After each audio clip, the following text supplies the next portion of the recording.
লক্ষ্মীপুরে বৈষম্য দূরীকরণে জেলা মাধ্যমিক শিক্ষা পরিবারের আয়োজনে মানববন্ধন ও জেলা প্রশাসক বরাবর স্মারকলিপি প্রদান করা হয়েছে। ২৪ সেপ্টেম্বর মঙ্গলবার সকালে শহরের জেলা প্রশাসক কার্যালয়ের সামনে এই মানববন্ধন করা হয়। মানববন্ধনে জোরালো কণ্ঠে বক্তারা বলেন, বৈষম্য দূরীকরণে মাধ্যমিক স্তরের বেসরকারি শিক্ষা প্রতিষ্ঠান জাতীয়করণ করতে হবে। জাতীয়করণের পূর্ব পর্যন্ত শিক্ষা প্রশাসনের বিভিন্ন পদে সরকারি স্কুলের শিক্ষকদের পদায়ন বন্ধ রাখা ও শিক্ষা সংস্কার কমিশন গঠন করতে হবে।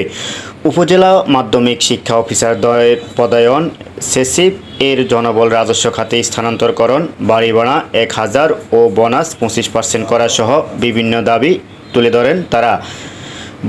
মানববন্ধনে উপস্থিত ছিলেন উপজেলা মাধ্যমিক শিক্ষা অফিসার আবু তালেব, উপজেলা একাডেমিক সুপারভাইজার মোহাম্মদ মাকসুদুর রহমান, জেলা শিক্ষক সমিতির সভাপতি মোহাম্মদ মাহবুবুর রহমান, সদস্য সচিব মোহাম্মদ আওলাদ হোসেন চৌধুরী, উপজেলা শিক্ষক সমিতির সভাপতি আবু ইউসুফ, সাধারণ সম্পাদক ইব্রাহিম খলিল সহ আরও অনেকে। আমজাদ হোসেন, বৈশাখী নিউজ, লক্ষ্মীপুর।